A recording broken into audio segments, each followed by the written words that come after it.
자, 안녕하세요. 자, 오늘은 113페이지입니다. 자, 주택에 대해서 알아보겠습니다. 자, 우리는 시험에 합격하시면 주택관리사보나 주택알사 자격증을 취득해서 주택을 관리한 사람입니다. 그럼 주택은 중요하다, 중요하지 않다? 중요하다. 그래서 복귀하시면서 최소한 두 문제 이상 꼭 출제가 되고 있어요. 자, 첫 번째, 주택은 무엇이냐? 주택의 정의가 나왔어요. 이 주택의 정의는 주택법에서 정의하고 있습니다. 법은 기억하세요. 주택의 정의는 무슨 법에서 정의하는 거다? 주택법. 그럼 자, 정의를 한번 읽어보겠습니다.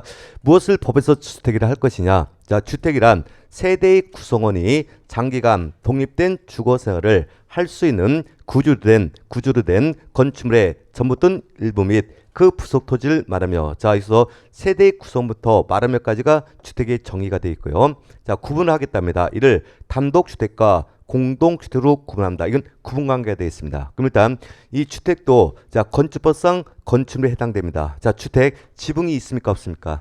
있죠. 벽 또는 기둥이 있습니까, 없습니까? 있죠. 근데 이 건축물에 구성 요건을 갖췄으면 그러니까 주택이 될 수 있답니다. 어떤 구성 요건이냐? 첫 번째, 주택은 물리적 공간이에요. 그 안에 거주의 주체가 있어야 됩니다. 누가 거주하는 곳이냐? 세대의 구성원이 거주하는 곳만 주택이 될 수 있답니다. 자, 그러면 세대의 구성원이 거주하지 않는 공간은 주택이다, 아니다?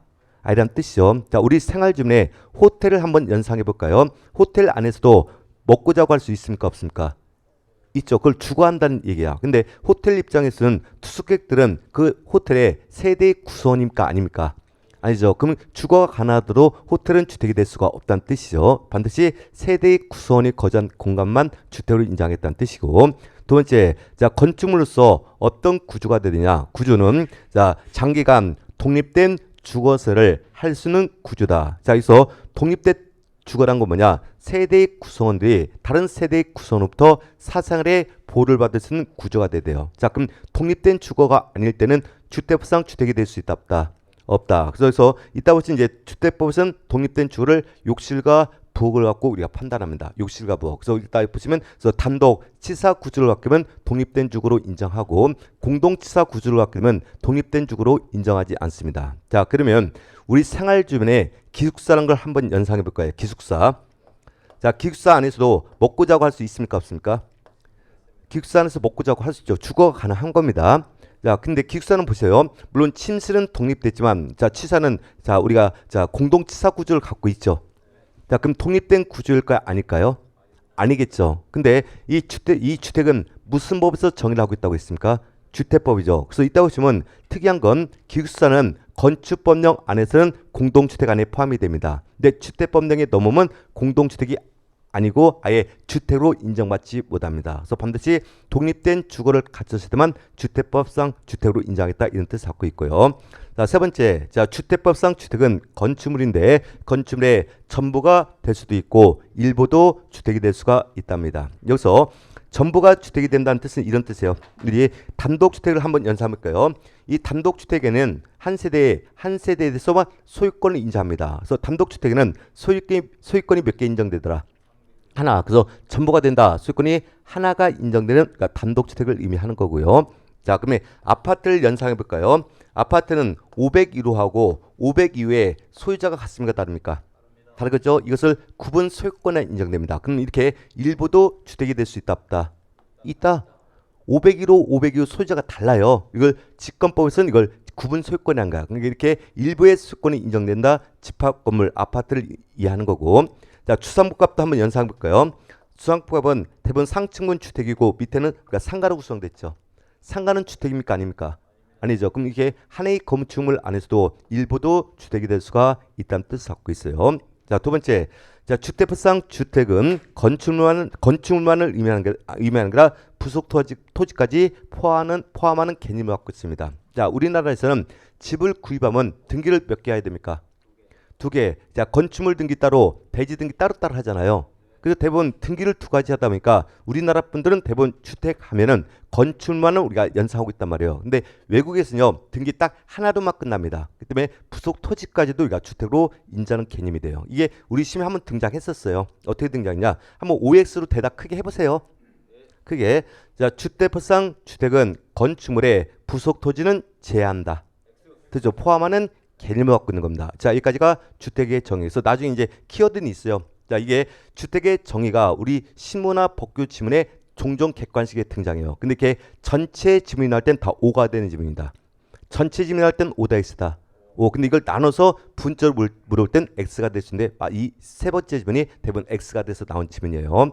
자, 그다음에 마지막으로 자, 주택법은 주택을 구분해 주겠답니다. 무슨 주택과 무슨 주택, 단독주택과 공동주택. 자, 그러면 주택상 주택 안에는 무슨 주택과 무슨 주택만 있는 거다. 단독주택과 공동주택. 그럼 다른 주택은 주택으로 인정하지 않겠다. 이런 뜻을 갖고 있는 겁니다. 자, 이게 주택법에서 정의하고 있는 주택의 정의. 우린 주택관리사를 공부하신 분들이니까 정의 정도는 잘 이해해 주셔야 돼요.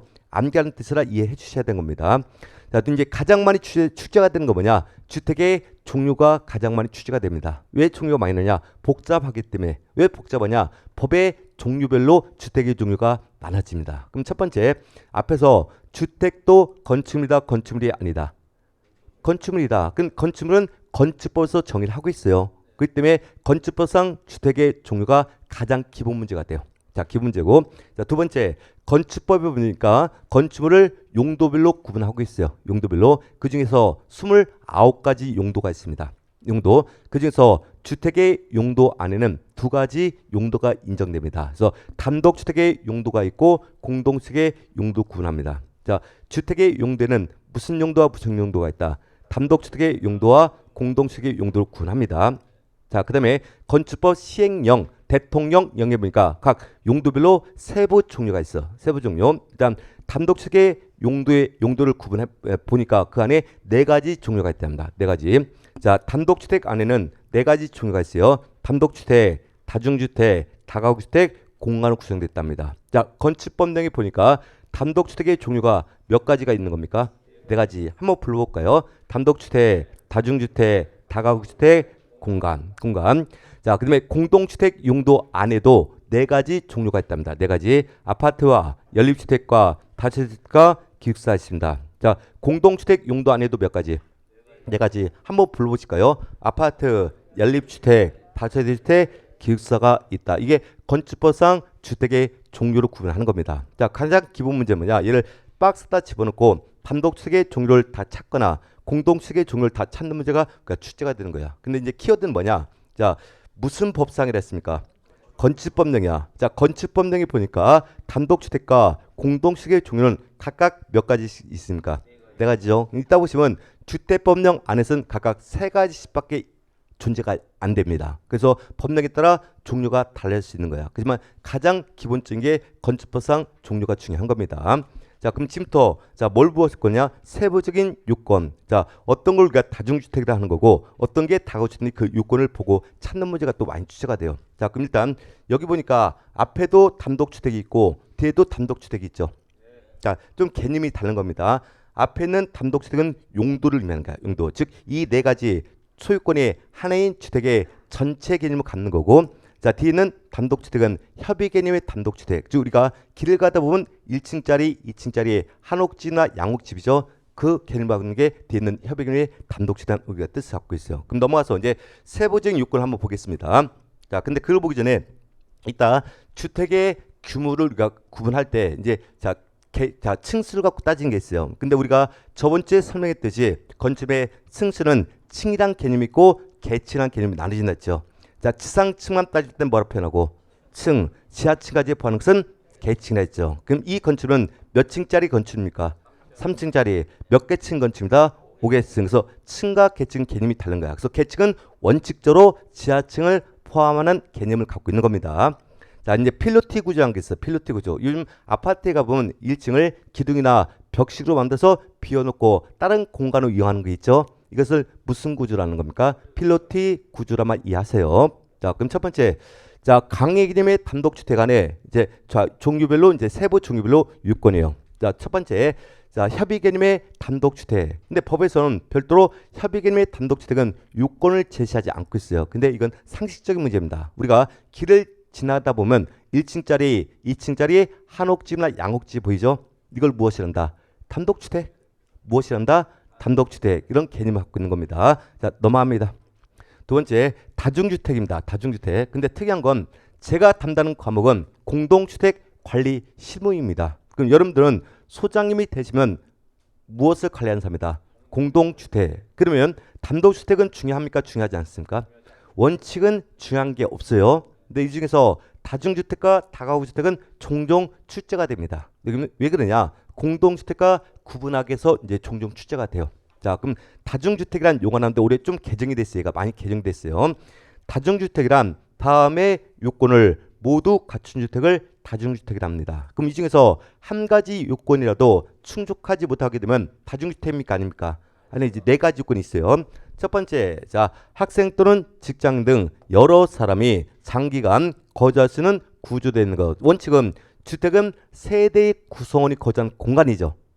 근데 이 다중주택은 세대 구성원 외에 자, 학생, 직장 등 여러 사람이 거주할 수 있는 구조가 된다. 그래서 이걸 무리증자 써서 그래서 다중주택이라 이름 불러준 거야. 그래서 기업분이 이름의 뜻을 갖고 있는 겁니다.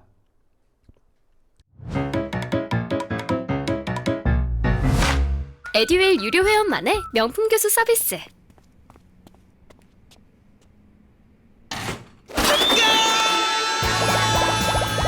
합격이 쉬워지는 명품 교수님 혜택. 오직 에듀윌 유료 회원에게만. 에듀윌. 여러 사람이 거주하잖아요. 그래서 무리중자를 써서 다중주택 이렇게 표현해 준 겁니다. 자, 두 번째가 이제 중요한 개념을 갖고 있어요. 개념을.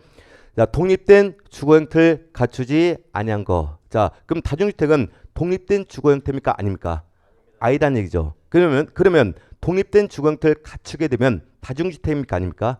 아니죠. 그때 우리가 다각으로 우리가 해석을 해줘야 되는 거야. 자, 그러면 독립된 주거냐 아닌지를 어떻게 판단할 거냐. 자, 법에서 예시를 해준 겁니다. 앞으로 독립된 주거 형태가 아니란 것은 각실별로 욕실은 설치할 수 있으나 치사실을 설치하지 아니한 것이 독립된 주거 형태가 아니랍니다. 그래서 치사실은 부엌을 의미하는 거야. 그래서 우리가 독립된 주거는 무엇과 무엇을 갖고 판단한다? 욕실과 부엌. 자, 그러면 각실별로 욕실과 부엌이 함께 들어가 있으면 독립된 구조가 되는 겁니다. 근데 욕실까지 설치하고 세대별로 자, 부엌이 안 들어갔다는 얘기예요. 안 들어갔다는 얘기죠. 자, 그럼 독립된 주거도 아니다. 즉 단독치사 구조가 아니라 공동치사 구조를 갖게 되면 독립된 주거가 아니라고 우리가 판단하겠다. 그게 이제 뜻을 갖고 있는 겁니다. 자, 그래서 자, 여기 이제 자, 다중주택이 있어요. 각실별로 욕실 들어가지 있죠. 부엌은 들어갔습니까? 안 들어갔습니까? 안 되겠지. 그럼 공동치사 구조 갖고 있다는 얘기야. 이걸 앞으로 독립된 주거 형태가 아니라고 우리가 자, 해석을 주는 겁니다. 이해하셨죠? 그럼 만약 나중에 이제 시험에 나올 것을 우리가 나중에 할 거지만 그럼 앞으로 객관식 질문에서 다중주택은 독립된 주거 형태를 갖췄다는 표현 형태가 나오면 그럼 X가 되겠지. 독립된 주거 형태가 아니라고 했기 때문에요. 그런 뜻을 내포하고 있는 겁니다. 근데 가장 중요한 것은 이제 규모가 중요한 거야. 이 규모가 올해 좀 바뀌었어요. 다중주택은 이제 규모가 자, 층수하고 면적을 갖고 이제 구분한 문제가 있어요. 자, 한계동에 주택으로 쓰이는 바닥 면적 합계가 660제곱미터 이하이고, 그게는 바닥 면적 합계할 땐 주택으로 쓰는 면적만 더하겠다는 얘기야. 자, 얼마 이하다? 660제곱미터 이하. 이게 이제 개정된 게 뭐냐? 올해 상반기까지만 해도 330을 기준했어. 근데 올해 하반기부터 660으로 바뀐 겁니다. 자, 두 번째. 자, 주택으로 쓰는 층수가 3계층 이하일 거. 자, 그럼 계층이라는 것은 지하층 포함하는 겁니까? 제한하는 겁니까? 포함하는 개념이야. 근데 여기다 단서를 달아줬어요. 자, 지하층을 포함한다, 제한한다. 자, 그래서 계층이라는 건 원칙은 지하층 포함해야 돼. 그렇지만 지하층을 제하고 계산하라는 얘기야. 그럼 지상 주거 층수만 계산할 때 3계층 이하가 된다는 얘기예요. 이해하셨습니까? 다만 1층의 전부 또는 일부를 필로티 구조로 하여 주차장으로 사용하고 나머지 부분을 주택 외에 용도로 쓰는 경우에는 해당 층을 주택의 층수서 제한한다. 물론 층수서 제한하는 기준인데 이건 나중에 별도로 설명할 겁니다. 자, 그러면 마지막이니까 적정한 주거환경을 조성하기 위하여 건축 조례로 정하는 실별 채소 면적, 창문의 설치 및 크기 등의 기준에 적합할 거. 이제 중요한 건 아니고. 자, 그럼 다중주택 포인트가 있어요. 각 실별로는 욕실 다 들어갈 수 있죠. 근데 치사는 들어간다 안 들어간다. 그럼 무슨 구조다? 공동치사 구조이기 때문에 독립된 주거가 아니라는 거. 두 번째, 자, 면적은 얼마 이하다? 660m 이하. 다만 면적은요, 잘 이해하셔야 돼요. 지하층을 주택으로 사용하잖아. 근데 면적 합계는 지하층이 포함되는 겁니다. 660m 이하란 면적에는 만약에 지하층을 주택으로 사용하잖아요. 그럼 이 바닥 면적 더해주는 겁니다. 다만 층수를 산정할 때만 지상 주거 층수만 따지는 거야. 몇 개 층이야? 3개 층이야. 근데 그거 안 물어봐요. 결국 물어본 것은 660과 3개 층 이걸 갖고 판단 문제가 나오는 거야. 아, 지하층 포함제 이런 거 안 물어봐요. 층수는 몇 개 층이냐고? 3개 층이야. 자, 바닥 면적은 660m. 이게 이제 키워드가 되는 겁니다. 이게 이제 다중주택의 개념이 되는 겁니다. 자, 넘어갑니다. 다음은 다가구 주택이 나왔어요. 다음의 요건을 모두 갖춘 주택으로서 공동주택에 해당하지 아니한 것을 말한다. 그러면 다가구 주택은 하나의 건축물 안에 여러 가구가 살고 있다는 뜻이죠.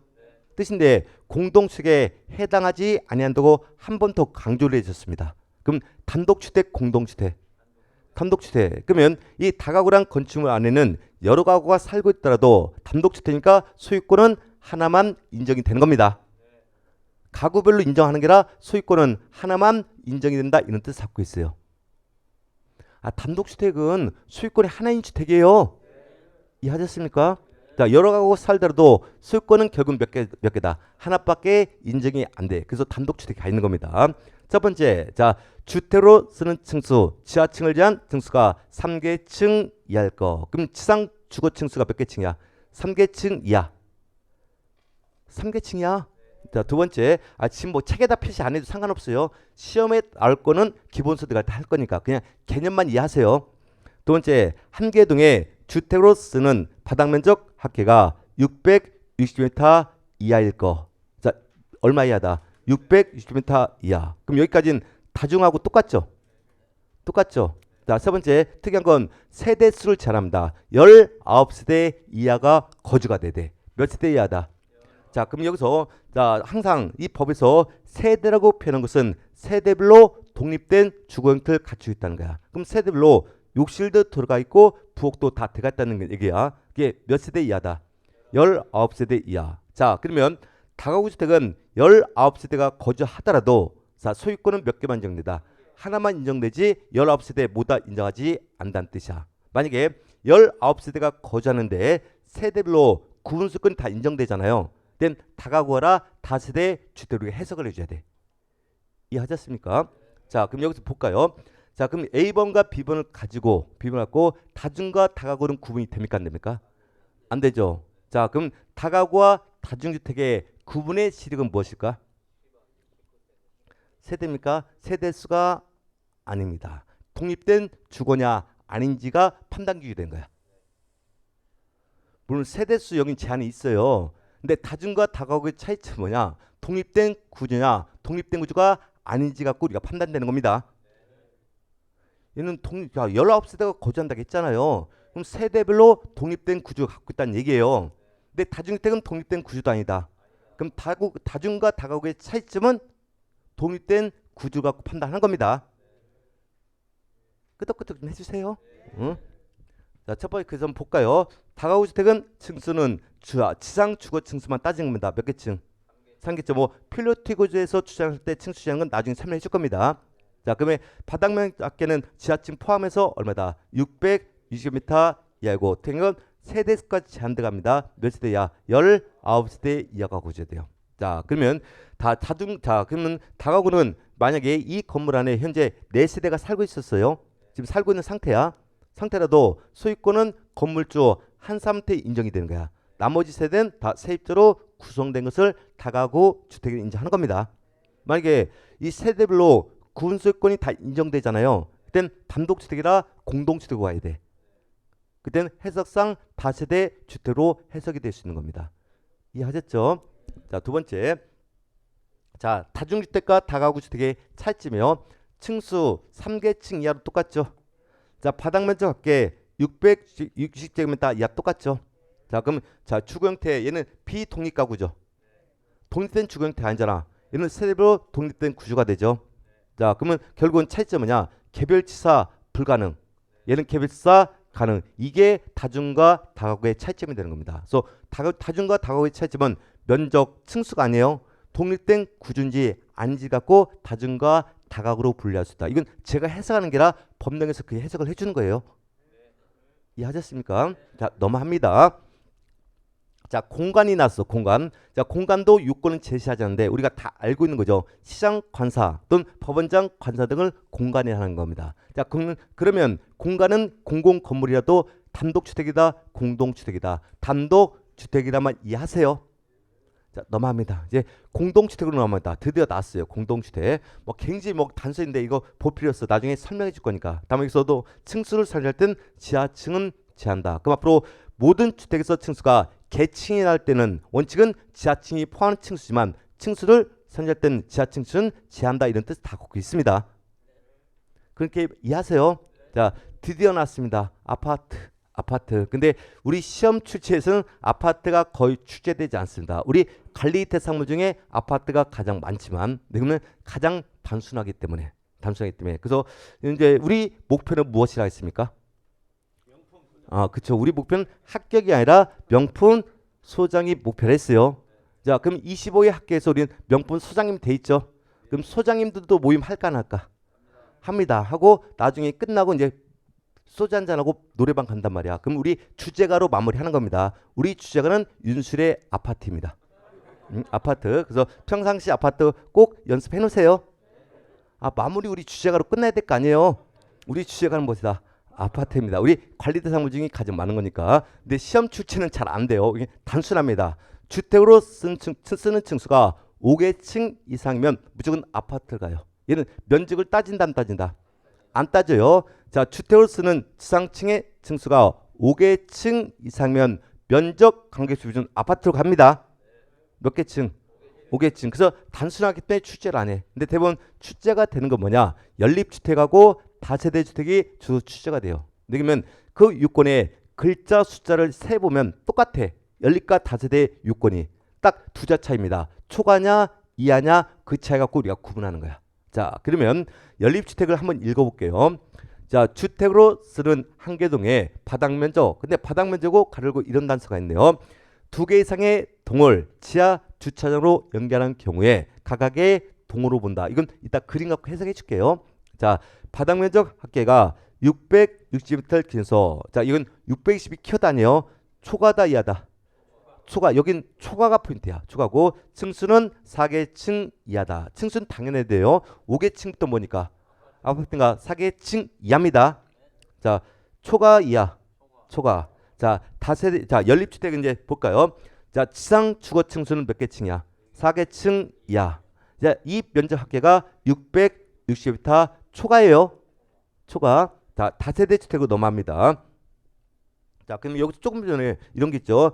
자, 이렇게 2개 동이 지하철로 상호 연결됐어요. 그걸 연결되다도 이걸 하나의 동으로 본다. 각각의 동으로 다 인정합니다.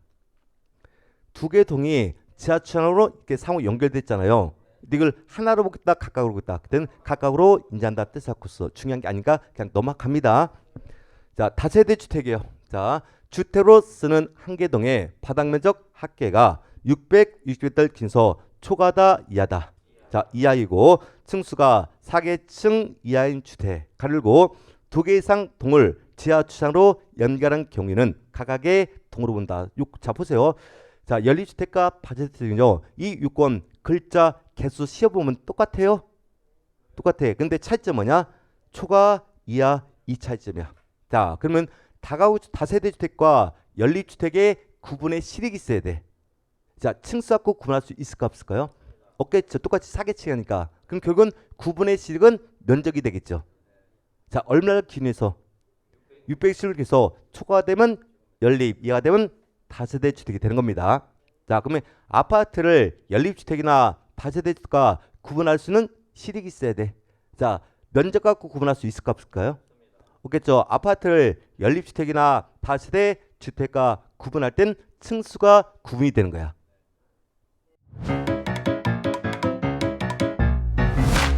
에듀윌 유료 회원만의 명품 교수 서비스.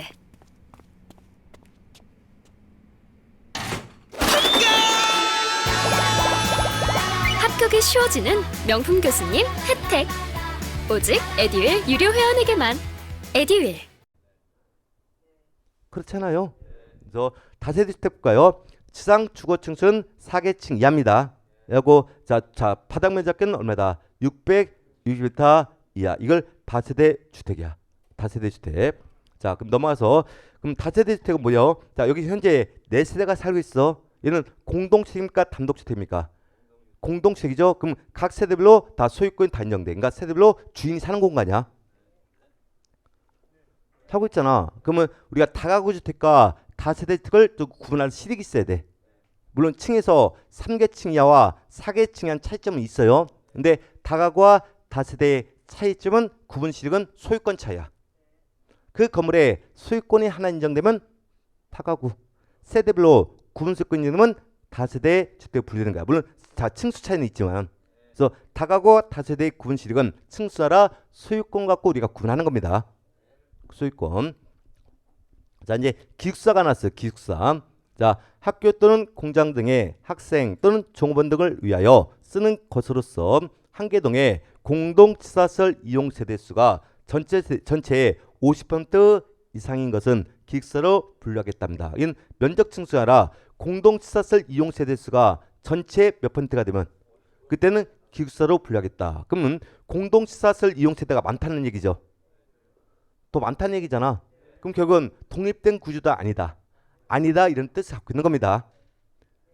공동치사시설 이용 세대 수가 전체 50% 이상이라 했잖아요.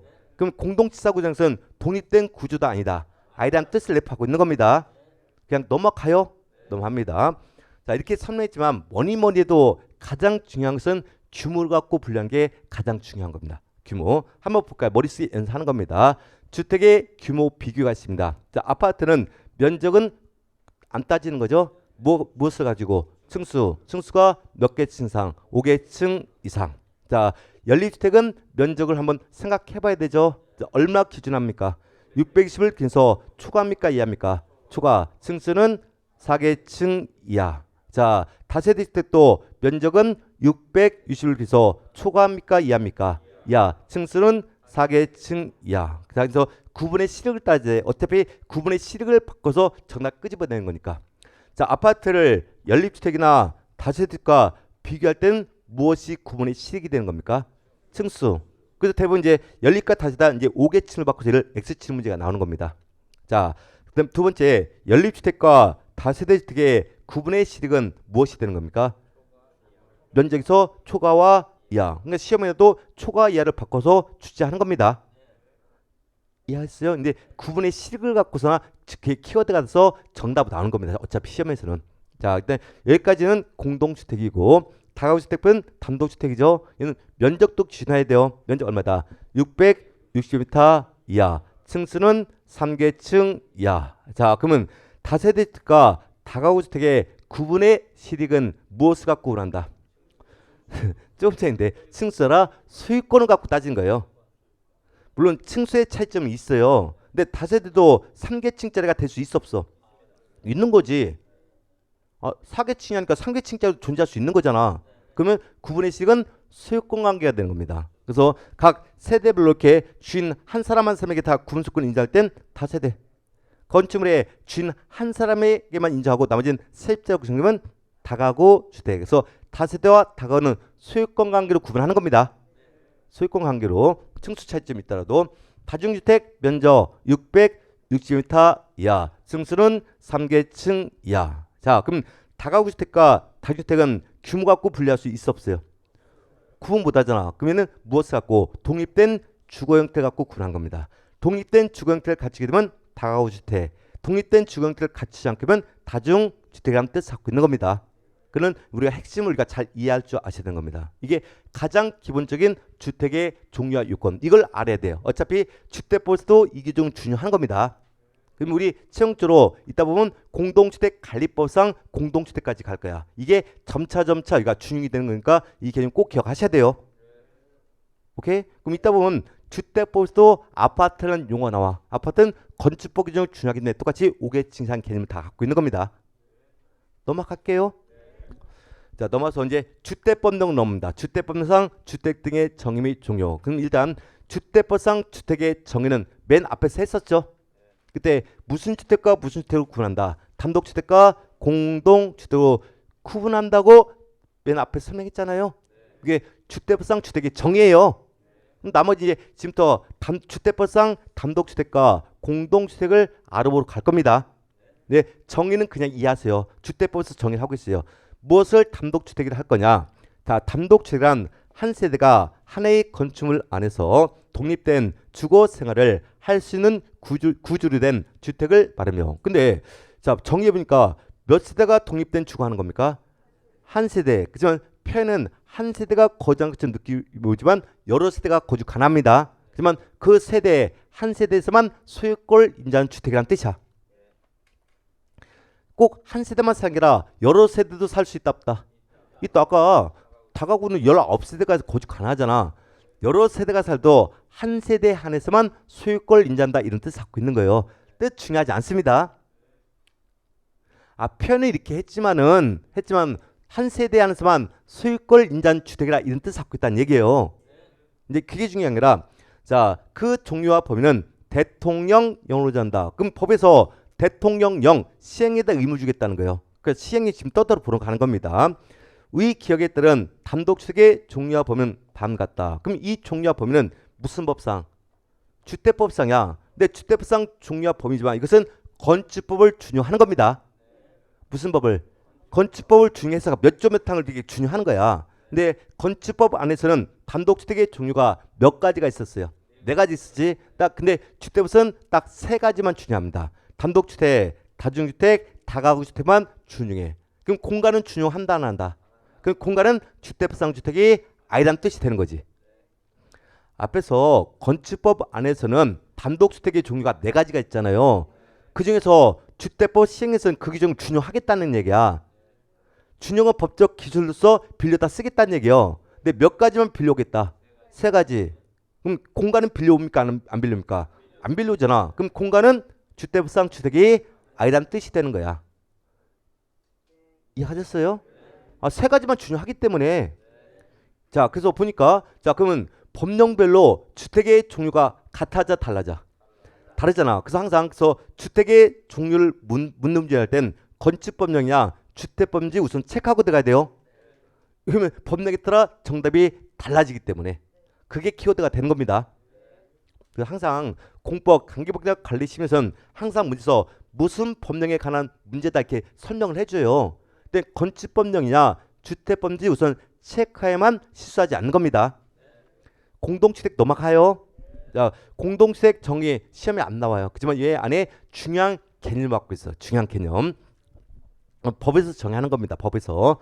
공동주택이란 건축물의 벽, 복도, 계단이나 그 밖의 설비 등의 잘못된 일부를 공동으로 사용하는 각 세대가 하나의 건축물 안에서 각각 독립된 주거 생활을 할 수 있는 구조로 된 주택을 말하며 끊어놓고 자, 공동주택도 건축물이다 건축물이 아니다. 건축물인데 이 건축물이 크게 두 가지 부분으로 나눠진다. 두 가지 부분. 벽, 복도, 계단, 설비 등 자, 공동 사용하는 부분이 있대요. 이 공동 사용 부분을 법에서는 공용 부분이라 합니다. 공용 부분. 공용 부분. 자, 그다음에 각 세대가 각각 독립된 주거를 하는 부분이 있대요. 이건 구분 소유권이 대상이 된 부분이야. 이걸 전유 부분이라고 한다. 전유 부분.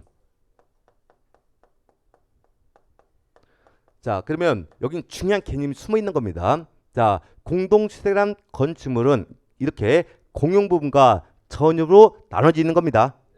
그래서 두 세대 이상이면 다 공용 분야. 한 세대만 독립적으로 의하면 그걸 전유 인정하는 겁니다. 자, 그러면 여러분들은 소장님이 되셨어요? 됐어. 그러면 공동주택이란 건축물을 유지 관리해 줘야 돼. 유지 관리, 관리비를 지불하면서 유지 관리해야 돼요. 자, 공용분에 한해서만 관리를 해줘야 될까요? 전유분까지 함께 관리를 할까? 자, 관리 시문은요. 공용분에 한해서만 관리 대상물이지 전유분은 관리 대상물이 아닙니다. 이따 증명해 줄 거예요. 자, 그래서 이 전유 부분은 전유 부분을 점유하고 있는 입주자 등이 자기 책임하에 자기 비용으로 관리해야 되는 겁니다. 그리고 공용 부분은 관리 주체가 관리비를 집행해서 유지 관리하는 목적의 대상물이 되는 거야. 그래서 제가 담당하는 공동주택 관리심에서 그 공동주택은 공동주택의 공용분의 관리심과 되는 겁니다. 이해하셨어요? 그 때문에 시험지 관리심의 시험지에서 객관식에서 전유물이 나오잖아. then 95%가 X가 되는 겁니다. 몇 퍼센트가? 95%. 그럼 5%가 5가 되는 경우도 있어. 하자 보수 가면 그때는 5예요. 왜? 하자는 전유분해도 발생하는 거니까. 그럼 나머지는 다 무슨 부분에 대해서? 공용 부분. 그럼 입주자 대표 회의도 법적 의결사항이 있어요. 무슨 반 의결할 수 있을까요? 공용 부분. 그럼 막 이런 문제 나와요. 입주자 대표 의결상으로 옳지 않은 것은 그 안에 전유분이 어찌금 다 X야. 공유문에 한해서만 의결하는 거지 전유분 의결 못합니다. 자, 관리체에 법정 수행 업무 10가지가 있어요. 그걸 묻는 문제 나와. 관리체에 수행 업무로 옳지 않은 것은 그 안에 전유분이 나면 다 X야. 무슨만 수행하는 거다? 공용 부분. 나중에 공동주택 관리 분쟁 조정인의 심의 조정상이 있단 말이야. 그때도 공용부는 조정 대상이 되지만 전유부는 조정 대상이 아닌 겁니다. 그게 하나의 중요한 개념이야. 이 개념만 알아도 그냥 한 문제 먹고 들어갑니다. 그래서 공동주택 관리 실무는 공동주택의 건축물에서 어느 부분의 관리 실무가 된다? 공용 부분. 그 개념은 꼭 머릿속에 갖고 가셔야 돼요. 아무리 유명하시더라도 저랑 공부 스타일이 안 맞으면 그냥 안 맞더라고요. 애들 유료회원이면 교수님들을 고를 수 있으니까 과목별로 나만의 드림팀을 만든 느낌? 저랑 꼭 맞는 교수님을 선택할 수 있었던 게 합격 비법이었던 것 같아요.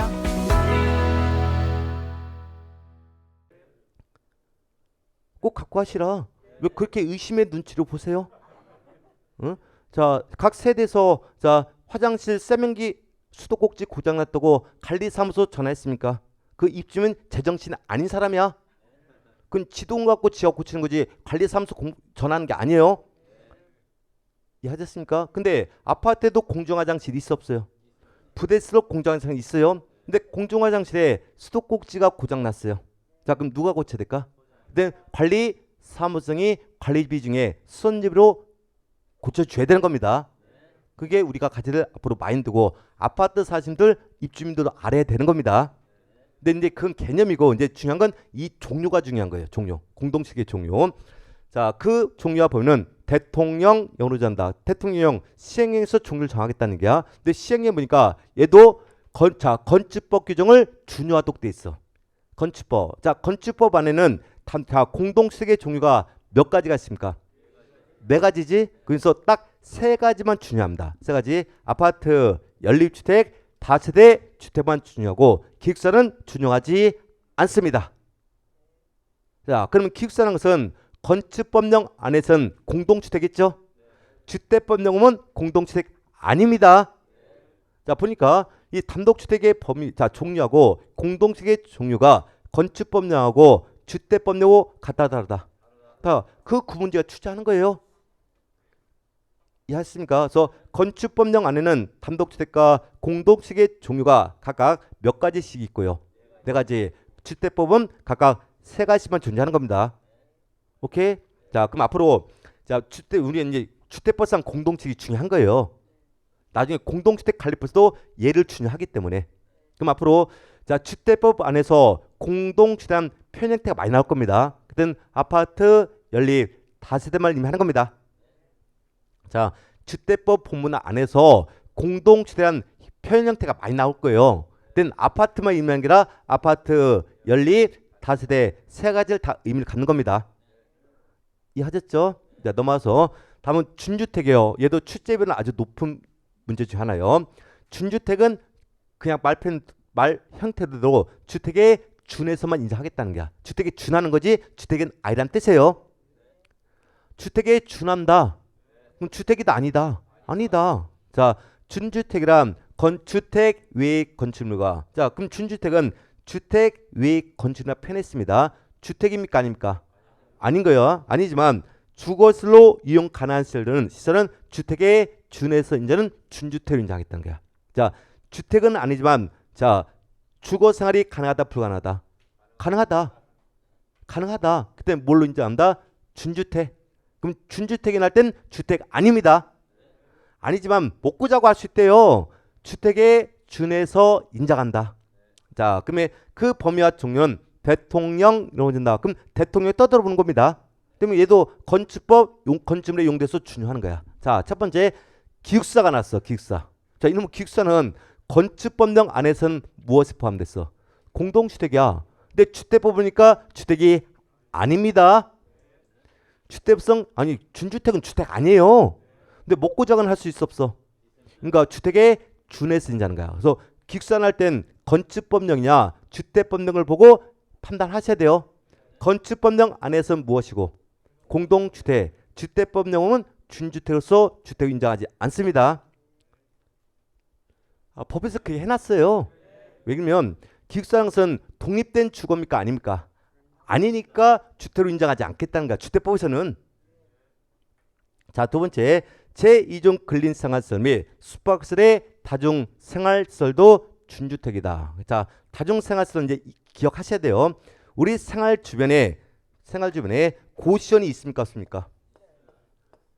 자, 이 고시원의 명칭이 최근에 다중생활시설로 바뀐 거야. 우리 생활 주변에 고시원이 있잖아요. 이 고시원 법적 명칭이 최근에 다중생활시설로 바뀌었어요. 그러면 우린 배우신 분들이죠. 배우신 분이니까 앞으로 고시원 명칭 쓰면 안 돼요. 무슨 명칭 써라? 다중생활시설의 명칭을 써야 돼. 우리 법적 명칭이 바뀌었으니까. 근데 이 다중생활시설은 용도가 두 가지 용도가 있어요. 용도가 제2종 근린시설의 용도가 있고 숙박시설의 용도가 있다. 나중에 이제 법규에서 배울 거예요. 이땐 연면적 500제곱미터를 규정합니다. 그래서 연면적 500제곱미터 미만일 때는 제2종 근린생활시설로 분류가 됩니다. 용도가. 그럼 연면적이 500제곱미터 이상일 땐 숙박시설의 용도 분류돼. 자, 제2종 근생하고 숙박시설은 건축물 용도예요. 근데 다중생활시설은 연면적에 따라 2종 근생이 될 수도 있고 숙박시설이 될 수 있는 거야. 500제곱미터 미만일 땐 어디로 하고 2종 근생. 500제곱미터 있을 땐 숙박시설의 용도로 분류하겠다는 얘기야. 안 물어봐요. 안 물어보고. 자, 그러면 이 다중생활시설은 2종 근생이 되든 숙박시설이 되든 용도에 관계없이 준주택이에요. 근데 주택 아닙니다. 아니에요. 자, 노유자 시설에 이건 용도예요. 용도. 노유자 시설에 노인복지시설 중 노인복지법에 노인복지주택도 준주택이다. 자, 근데 노인복지주택은 주택이라 붙었죠. 근데 얘는 단독주택과 공동주택의 용도가 아니라 노유자시설의 용도야. 이건 건축법을 준용하는 거예요. 근데 건축법에서는 주택의 용도는 딱 두 가지요. 단독주택의 용도하고 공동주택의 용도 두 가지밖에 없어요. 앞에서 건축법상 주택 29가지 용도 중에 주택의 용도는 단독주택의 용도하고 공동주택의 용도가 있다고 그랬잖아요. 자, 그럼 노인복지주택은 그 29가지 용도 중에 노유자시설의 용도예요. 주택 아닙니다. 하지만 주거 가능 불가능? 가능하기 때문에 주택은 준주택으로 인정하겠다. 주택 아니에요. 주택법에서는. 준주택 조금 전에 주택 아니라고 했잖아요. 내려갑니다. 업무시설의 오피스텔. 자, 오피스텔의 용도는 업무시설입니다. 그러면 주거 가능 불가능? 가능하다. 그러면 주택에 준해서 인정한다. 준주택이야. 준주택. 그래서 대표적 준주택은 기숙사, 다중생활시설, 노인복지주택, 오피스텔 네 가지는 준주택이에요. 그다음에 주택이다 아니다? 아니다. 자, 이제 무슨 문제가 나오냐? 이게 많이 대세인데. 자, 그럼 앞에서 자, 주택법상 주택 안에는 단독주택과 공동주택 구분한다 했죠. 그럼 주택법상 주택은 6가지밖에 없는 거야. 단독주택, 다중주택, 다가구주택, 아파트, 연립주택, 다주택 6가지만 주택법상 주택이에요. 주택법에서 정해서 단독주택과 공동주택으로 구분한다 했잖아요. 그럼 결과진 6가지만 주택이란 얘기예요. 자, 그럼 거기다 뭘 집으냐? 준주택을 섞어버려요. 그 문제에서 주택상 주택이 아닌 것을 찾는 문제 묻는단 말이야. 그때는 뭘 찾아라? 준주택을 찾는 문제가 나오는 겁니다. 단독주택의 종류 3가지, 공동주택의 종류 3가지, 준주택에서 뽑아. 그 박스에다 섞어버려요. 그러면 주택상 주택이 아닌 걸 찾는 문제 나올 때 뭘 찾아라? 준주택을 끄집어내면 되는 겁니다. 주택 아니기 때문에 그게 문제로 나온다는 얘기예요. 넘어갑니다. 자, 국민주택 및 국민주택 규모 아는데 국민주택은 중요한 게 아니에요. 일단 자, 나중에 이제 이건 법계 중요한데 주택의 청약과 관련해요. 주택은 국민주택과 민영주택 구분합니다. 자, 주택을 청약관계로 분류할 때는 국민주택과 민영주택 구분한다는 뜻이에요. 그냥 넘어갑니다. 근데 그중에서 이제 국민주택 규모가 중요한 거예요. 자, 국민주택 규모. 자, 이번에 국민주택 규모의 정의가 나왔어요. 얘는 좀 기억하셔야 돼요. 출제빈도 높기 때문에. 자, 앞으로 무엇을 국민주택 규모로 할 것이냐. 자, 국민주택 규모란 주거의 용도로만 쓰이는 면적, 이걸 줄여서 이하 주거 전용 면적이라 하는 겁니다. 자, 주거 전 면적이 1호 또는 1세대당, 앞으로 법에서 1호와 1세대당 편형태 나올 거예요. 그래서 1호라는 것은 단독주택의 의미를 갖는 거고 1세대당 것은 공동주택의 한 세대를 의미하는 겁니다. 앞으로 1호다 1세대당 편형태 많이 넣을 거예요. 근데 1호라는 것은 단독주택의 의미를 갖는 거고 1세대당 것은 공동주택의 의미를 갖는 겁니다. 자, 1호 또는 1세당 85제곱미터 이하인 주택을 국민주택 규모로 하겠답니다. 몇 제곱미터 이하다? 85. 그럼 얘만 있었으면 그게 중요하지 않을 거야. 근데 가려고 또 하나가 또 있어요. 자, 가려고 보니까 수도권을 제한. 그러면 수도권이 아니다. 제한. 도시적이 아닌, 수도권도 아니면서 도시적도 아니란 얘기야. 아닌 읍도는 면 지역은 1호 또는 1세대당 100제곱미터 이하인 주택을 국민주택 규모라 하겠답니다. 자, 그러면 국민주택 규모 안에는 몇 가지다? 두 가지. 크게 키워야 되는 거야. 그럼 원칙은요. 자, 1호 또는 1세당 주거지 면적이 몇 제곱미터 이하인 주택, 85제곱미터 이하인 주택이 원칙이 되는 겁니다. 다만 수도권을 제한, 도시적이 아닌 읍도는 면적은 몇 제곱미터? 100제곱미터 이하가 국민주택 규모야. 근데 이거 잘 이해하셔야 돼. 100제곱미터 이하가 국민주택 규모에 해당할 땐 두 가지 단서를 충족해야 돼요. 수도권을 제한, 도시적이 아닐 때만 100제곱미터 되는 겁니다. 제가 이제 뭐 지금 의미 두지 말고 제가 OX 불러보는 거 대답해 보세요. 온지X인지 두 가지 하나 찍는 거예요. 크게 대답하세요. 국민주택 규모란 수도권을 제한, 도시적이 아닌 읍도는 면적은 1호 또는 1세당 85제곱미터 이하인 주택을 말한다. 그땐 100점 나오지. 그게 객관점에 많이 등장합니다. 두 번째 들어갑니다. 국민주택 규모란 수도권의 읍도는 면적에서는 자, 1호 또는 1세당 85제곱미터 이하인 주택을 말한다. 오죠? 제가 분명히 수도권의 읍도는 면적에서는 85제곱미터 이하인 주택을 했잖아. 그럼 오죠? 수도권이니까. 아, 수도권의 제한, 도시기 아닌 읍도는 면적일 땐 100이야. 근데 수도권에는 읍도는 85가 국민주택 규모가 되는 겁니다. 있죠? 서울 근방에 있어요. 그 광역시도 다 있어요. 그게 우리 공법 문제라는 얘기예요. 제가 틀렸어요? 그 실제 시험지에 나왔던 질문이에요.